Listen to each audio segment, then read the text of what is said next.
The next Battlefield will reportedly be called Battlefield 2042. That may be 100 years too soon for me. The next Battlefield game will take us to the far-flung future of 21 years from now, if rumors of a potential Battlefield 2042 are true.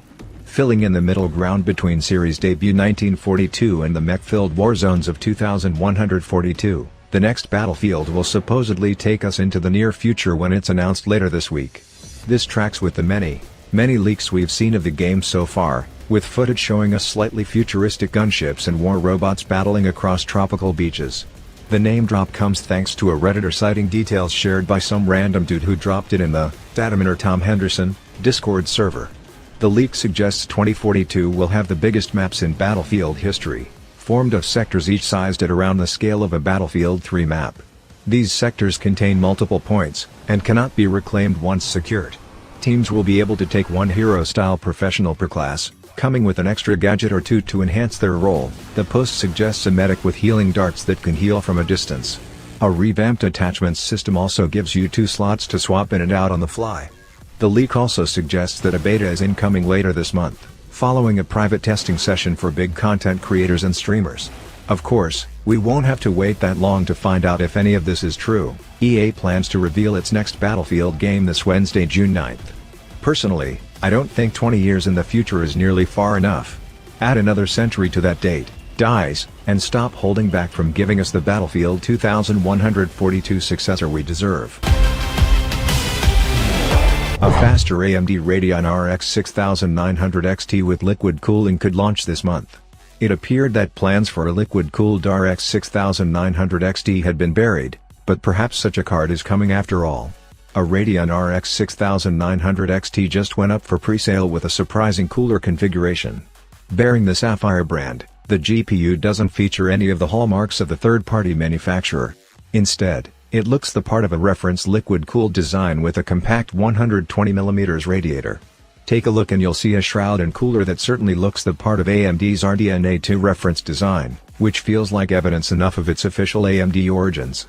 The card is listed on Kaboom, Good Find, Video Cards, and is listed with availability starting June 30, 2021.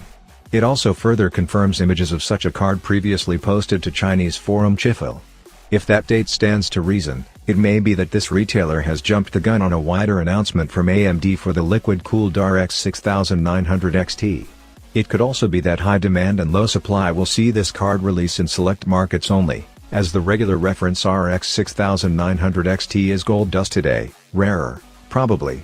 The rest of the liquid-cooled RX 6900 XT specs check out: 5120 cores, 80 CUs, 80 ray accelerators, and 16 GB of GDDR6 memory at 16 GB per second.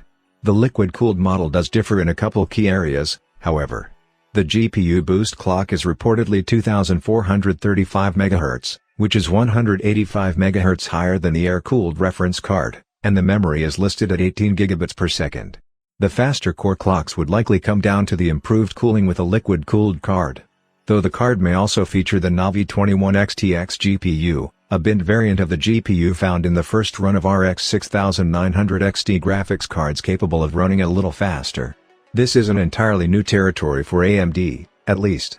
It has offered liquid-cooled reference cards in the past, such as the RX Vega 64 XTX, which was also available through AMD's partners, including Sapphire. It came with a similar radiator design from the RDNA 2 one before you today. The liquid-cooled RX Vega 64 was an incredibly limited run, however, and effectively never returned once the first wave of cards sold out. It was also pretty pricey, and the same may be said for a liquid-cooled RX 6900 XT. The above listing price is at 19,999 Brazilian real, nearly $4,000 US. I've reached out to Sapphire for more information, but I fully suspect this card to be officially under wraps for a little while longer. At $999. AMD now has 30% of the gaming CPU market according to the latest Steam survey. The graphics card split has some interesting numbers as well. AMD now lays claim to 30% of CPUs in gaming PCs according to the latest Steam survey. This is the healthiest share it has enjoyed in a long time, but at the same time isn't exactly surprising news, beyond that it has taken so long to get to this state of play. AMD's Zen 3 chips launched at the end of 2020, with the likes of the Ryzen 9 5900X and Ryzen 5 5600X both making a big impact on our best CPUs for gaming guide. Both of those chips were hit with supply problems though and basically sold out at the start of the year. The stock has started to come back in though, and the number of machines now rocking these chips appears to be on the rise. Unfortunately, the way the Steam hardware survey actually collates CPU data means it isn't the most useful information you'll ever see. Actually tracking models is almost impossible, as the survey stores the number of cores and operating frequencies as different entities. So you can see trends in the number of CPUs, cores and machines, with the biggest uplift in 8-core chips, but getting much more than that from the survey is a big ask. Things are a bit clearer when it comes to graphics cards though, where you can see which models people are actually buying. The biggest uptick here is for the NVIDIA GeForce RTX 3060 in laptops, with the rest of NVIDIA's Ampere GPUs also making good inroads. Intriguingly, the mobile GeForce GTX 1060 is suffering the biggest downtick, which would indicate that there are plenty of gamers that are upgrading from the generation before last. This makes sense, given the performance increase on offer from Ampere compared to Pascal. There are plenty of intriguing numbers in there, as there tends to be with any Steam survey, but as ever don't read too much into it. It's more about the overall trends than specific numbers. Download the new NVIDIA driver hotfix to sort out BSODs and random screen flashing. Fix for Turing and Kepler graphics cards could solve other problems too. NVIDIA has released a hotfix for its latest driver, which ostensibly fixes a DCP watchdog violation error for last-gen graphics cards. But there's also a good chance if you're experiencing random screen flashing or the dreaded blue screen of death, the new GeForce GPU software could fix that. The latest full NVIDIA driver, version 466.63, only went live a few days ago at the start of June, but the new 466.74 hotfix can already be downloaded from NVIDIA itself. Though it's worth noting that, if you do go Googling to try and find it, a search for the latest NVIDIA drivers will still tell you to download the 466.63 version. This hotfix is heat-solving. GeForce Hotfix Display Driver version 466.74 is based on our latest game-ready driver 466.63. The hotfix addresses the following issue: Kepler/Turing, DCP watchdog violation error may occur on some systems with GeForce GTX 600/700/16 and GeForce RTX 20 series GPUs, 3,321,668, 3,321,735. A post about the hotfix on r/NVIDIA has a user questioning whether the new driver would have any effect on some BSODs they'd been encountering, which cited nvlddmkm.sys as an issue, and an NVIDIA forum rep confirmed that it should be able to address that problem too. The hotfix can be downloaded directly via the links below.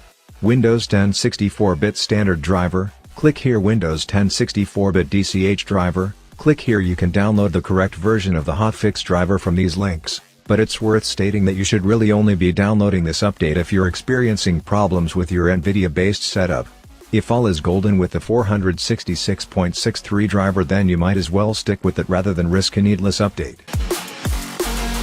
Battlefield 2042 won't include Battle Royale, but there are 2 mystery modes. The next Battlefield game will include a love letter to fans made by DICE LA, and something called Hazard Zone. Battlefield 2042 has given us a lot to talk about. It's doubling the usual player count, 2 teams of 64 for a total of 128 players per match, and totally changing the typical Battlefield class system. The near future setting barely feels important. It's pretty much the opposite of the Battlefield 5 reveal, which focused on that game's World War II setting, granular details like character animation, and the E3 announcement that a Battle Royale mode was in development. Case in point, there's definitely no Battle Royale mode this time. During a presentation last week, DICE said both that no Battle Royale mode is in development for Battlefield 2042 and that no Battle Royale mode is planned, in case there was ambiguity in the first statement. And they want us all to know that Hazard Zone, one of 2 unrevealed modes, is not a Battle Royale mode, even if the name kind of makes it sound like one. What DICE will say is that Hazard Zone is squad-based and high stakes. To me, that suggests a take on Escape from Tarkov, Hunt, Showdown, and The Division's Dark Zone. It could be a mode in which you and a squad have to enter one of the giant maps, complete objectives, and then get out safely. Battlefield might lend itself to that style of FPS better than it did Battle Royale. Firestorm just didn't do it for me, or many others, but I'm speculating. The other unrevealed mode hasn't been named. All DICE will say is that it's being made by DICE LA and that it's a love letter to Battlefield fans. We knew that DICE LA, which at last check was being directed by Respawn head Vince Zampella, was working on something related to Battlefield, but not exactly what. It was senior design director Justin Wiebe who tipped us off when he tweeted, "It's wondrous I get to work on a game I fell in love with almost 20 years ago." The sandbox play of 1942 was just amazing for its time. I look forward to hearing from all of you what you loved and hope for in a future BF game. The mention of Battlefield 1942 aligns with DICE's statement about the mode being fan service of some kind. Could it really be a rendition of BF 1942 in the modern Battlefield engine? That'd be a lot to stuff into a tertiary mode, so maybe I'm going too far there. Then again, there's no single player mode this time, so maybe it is something fairly big to compensate. The main Battlefield 2042 mode is called All Out Warfare, and it's really a category that includes typical Battlefield game types such as Conquest. You can read all about the big changes to that core Battlefield experience here. Battlefield 2042 is releasing on October 22nd. There'll be betas before that, including one for Hazard Zone, so we'll get a preview of that at some point. EA says that the mystery DICE LA mode will be revealed at EA Play on July 22nd.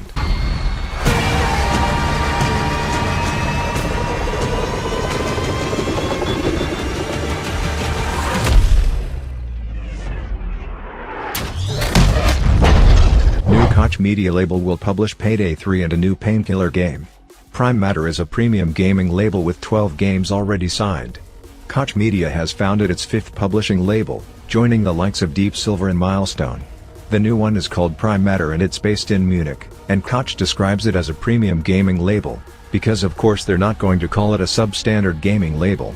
It does have some interesting games in its already 12-strong roster. Chief among them is Payday 3, which we already knew was being published by Koch. According to Koch, it will be set in a Hollywood-like environment this time around, and that art above is from the game. The most surprising among the 12 games is a new Painkiller game. The first-person shooter series has been dormant since 2012, with the first game having the distinction of being Outriders studio People Can Fly's first outing. Koch, or Prime Matter, hasn't revealed anything about the game at all, except that it exists. Because there's so many of them, here's a list of the other Prime Matter games: Crossfire, Legion, a futuristic real-time strategy developed by Blackbird Interactive, and an offshoot of tactical FPS Crossfire. Scars Above, a new sci-fi action-adventure developed by Serbian studio Madhead Games. Codename Final Form, a futuristic FPS starring a cybernetic Valkyrie, developed by Reicon Games. Gungrave Gore, a third-person action shooter starring the badass anti-hero of your dreams, whose name is Grave, obviously. Dolmen, an action RPG that actually hit Kickstarter back in 2018. It looks kinda like a mix of Dark Souls and Dead Space. The Last Aura Crew, another third-person action RPG with a unique middle-age setting which also, somehow, has sci-fi elements. Echoes of the End, this one's a story-driven single-player adventure game set in a fantasy world, developed by Icelandic studio Mirkur Games. The Chant, a third-person psychological thriller, horror game developed by Canadian studio Brass Token. King's Bounty 2, this one releases on August 24th, and it departs from the first game's strategy roots to become, you guessed it, a third-person RPG. Encased, this one's been kicking about for a while. It's a Fallout 2-inspired RPG set in a society trapped beneath a mysterious dome. We previewed it in 2019 and it was promising. In addition to the games listed above, the next game by Kingdom Come Deliverance studio Warhorse will release on Prime Matter, as will Mountain Blade 2, Bannerlords, which is already available in early access.